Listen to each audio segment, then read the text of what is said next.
Legend TV. నేను మీ అనిల్. ఈరోజైతే మంగళవారం అయితే ప్రజా దర్బార్లోనైతే భారీ జనాలు అయితే రావడం అయితే జరిగింది. వాళ్ళ యొక్క దరఖాస్తులు అయితే ఇవ్వడం అయితే జరిగింది. ఈరోజు చూస్తే ఇక్కడ బీఆర్ఏ వాళ్ళు అయితే సమస్య ఉన్నట్టయితే చెప్తా ఉన్నారు. వాళ్ళ సమస్య ఏంది, అసలు జియో 81లో ఏముందనేది మనం అయితే తెలుసుకుందాం వాళ్ళ మాటల్లోనే. సార్ మీ పేరేం పేరు, ఎక్కడి నుండి వచ్చారు? నా పేరు యాదాద్రి భువనగిరి జిల్లా నుండి వచ్చినాం సార్. మాది భూదాన్పోచంపల్లి మండలం. నా పేరు కొమ్ము ఊషయ్య. అయితే మా విఆర్ఏల సమస్యల మీద గత ప్రభుత్వము ఇచ్చినటువంటి హామీలు ఏంటి అంటే, మాకు విఆర్ఓ వ్యవస్థ రద్దు కాగానే ఎమ్మడే మా విఆర్ఏల సంఘం నాయకులను పిలిచి, మీరు అట్టడుగునున్నటువంటి వాళ్ళు, బీద వాళ్ళు, చాలా వెనుకబడినటువంటి వాళ్ళు, మీకు 55 సంవత్సరాలు పైబడి ఉన్నటువంటి వాళ్ళు, ముసలి వాళ్ళు కాబట్టి మీ యొక్క 55 సంవత్సరాలు పైబడినటువంటి వారసులకు ఉద్యోగాలు ఇస్తాము. అట్నే అదేవిధంగా మీకు కనీస వేతనాలు పెంచుతాం, పర్మనెంట్ చేస్తామని చెప్పి గత ప్రభుత్వం చెప్పింది. అదే ప్రకారంగా మేము సరే ఆ విధంగా ఇస్తాడు కదా అని చెప్పి మేము ఎమ్మడే మంచిగా పాల గిలాస పట్టుకొని పోయి ఫోటో పెట్టి పాలాభిషేకం చేసినాం అయ్యగారికి, పోయిన ప్రభుత్వానికి. చేస్తే ఇవాళ మాకు ఆఖరికి మిగిలింది ఏముందని అంటే, ఇవాళ 55 పైబడి ఉన్నటువంటి వాళ్ళు, 61 లోపు ఉన్నటువంటి వాళ్ళు 2500 మంది తెలంగాణ రాష్ట్రం మొత్తం మీద ఉన్నారు. వాళ్ళను బజార్ పాలు చేసింది.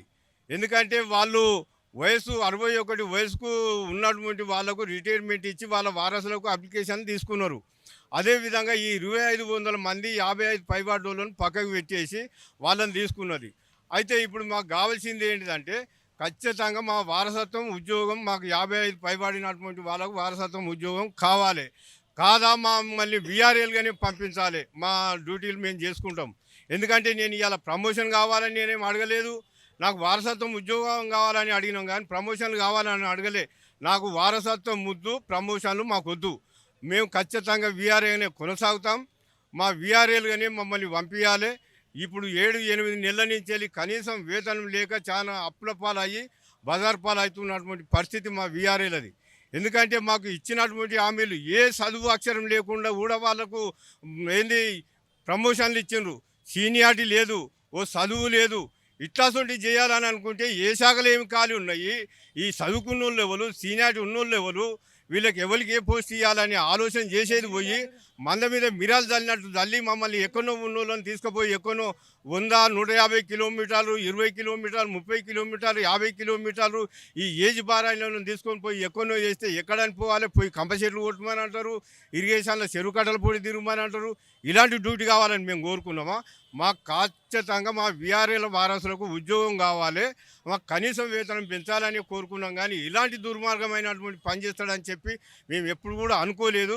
ఈ జేఏసీ దొంగ నాయకులను పిలిచి వాళ్ళ మాటలు పట్టుకొని, ఏ అనుభవం లేకుండా ఉన్నటువంటి మాటలు పట్టుకొని ఇవాళ విఆర్ఏలను అందరినీ ఆగమాగం చేసి మాకు కనీస వేతనం ఇచ్చి అదే డ్యూటీ మీద మమ్మల్ని ఉంచినట్లయితే మా ఊళ్ళలో మేము మా డ్యూటీ మేము చేసుకుందాము.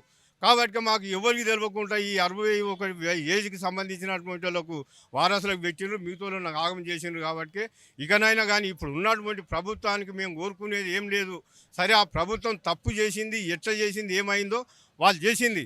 కానీ ఈ ప్రభుత్వానికి మీద మాకు చాలా నమ్మకం ఉంది. ఎందుకంటే మేము అట్టడుగునున్నటువంటి వాళ్ళము, ఈ మాకు న్యాయం చేస్తారన్న ఆలోచన మీదకి వెళ్ళి అదే విఆర్ఏ వ్యవస్థ మళ్ళీ కొనసాగిస్తామని చెప్పి అనడం జరిగింది. కాబట్టి ఇట్లాంటి మేము ఇంతకుముందు కూడా వచ్చి ఇక్కడ పిటిషన్లు పెట్టినాము, మళ్ళీ కలెక్టర్కి ఇచ్చినాము, సిసిఎల్ఏ గారికి ఇచ్చినాము, ఎంఆర్ఓలకు ఇచ్చినాము. మేము మళ్ళీ విఆర్ఏలుగానే వస్తాము, మాకు ఆ డ్యూటీ మా వల్ల కాదు, మేము చేయలేము, మా పిల్లలకు ఇవ్వలేదు. మాకు 55 పైబడి ఉన్నటువంటి వారసులకు ఉద్యోగాలు ఇచ్చి మాకు కనీస వేతనాలు పెంచి మా డ్యూటీలు మమ్మల్ని పంపిస్తే మేము కోరుకుంటాం. అయితే మన మాజీ సీఎం ఎవరైతే ఉన్నారో, కేసీఆర్ ఎవరైతే ఉన్నారో, విఆర్ఓల వ్యవస్థను రద్దు చేసేసి ధరణి వ్యవస్థను తీసుకొని వచ్చాను, దానివల్ల తెలంగాణ ప్రజలకు మేలు జరుగుతుందని చెప్పడం అయితే జరిగింది. దాన్ని ఎంతవరకు సమర్థిస్తారు? అది ఇంతవరకు ఆ మేలు జరిగింది అని అంటే ఎంతమందికి జరిగింది మేలు, ఎవరికి జరిగింది? ఈ విఆర్ఏలు అనేటోళ్ళు ఏజ్ ఎక్కువ ఉన్నటువంటి 55 పైబడి 61 లోపు ఉన్న వాళ్ళకు అందరికీ వారసత్వం ఉద్యోగం ఇస్తానని చెప్పి గత ప్రభుత్వం చెప్పింది. ఆ చెప్పిన మాటలు పట్టుకొని ఇక వస్తుంది కదా అన్న సంతోషంతో ఉన్నాం. కానీ మాకు అలాంటి ఏ వారమే లేదు. మా విఆర్ఏలకు రిటైర్మెంట్ అనేదే లేదు. మా విఆర్ఏలకు రిటైర్మెంట్ జీవో లేదు. మేము 30 సంవత్సరాలు చేస్తున్న యాదాద్రి డిస్టిక్ బీబీనగర్ మండల్. నా పేరు చాన్పాషా. విఆర్ఏలకు రిటైర్మెంట్ జీవో లేదు. వారసత్వం పరంపరం. అయ్య చచ్చిపోతే కొడుకు, కొడుకు చచ్చిపోతే బిడ్డ, బిడ్డ చచ్చిపోతే పెళ్ళం.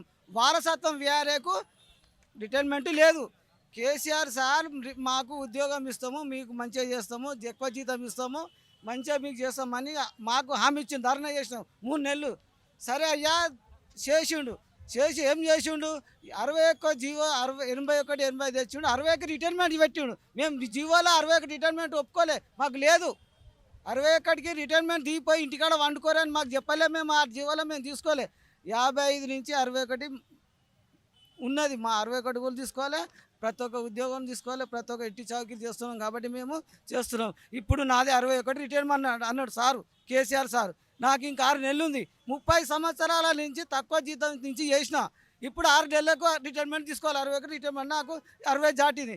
ఇప్పుడు నా 2 కూతురు మ్యారేజ్ చేయాలి. వెనుక బాయింది, వెనుక చెరువు ముంగట. ఇప్పుడు చిల్లర బిడ్డలని అలా నేను పడాలా ఎట్లా?